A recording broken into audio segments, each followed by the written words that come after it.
அதுதான் நான் சொல்ல வந்தேன். ஏன்னா இப்போ அவங்க என்னன்னா, அவருடைய கணவர் மீது வந்து பழி போடலாம் அப்படிங்கிற ஒரு இதில தான் அவங்க வந்து செஞ்சதா இங்க வந்து சொல்லப்படுது. ஓகே.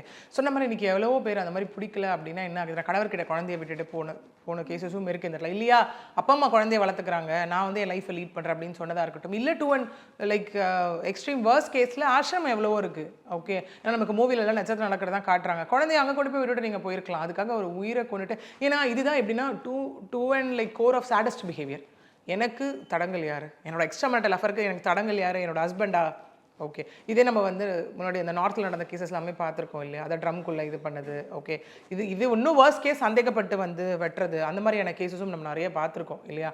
ஸோ அப்படி இருக்கும்போது இந்த இடத்துல வந்து அதே மாதிரி ஹஸ்பண்ட் வந்துட்டு இதுவும் நம்ம பார்த்துருந்தோம். அதாவது ஐ திங்க் நீல்கிரிஸில் நடந்ததுன்னு நினைக்கிறேன், ஊட்டி சைடு.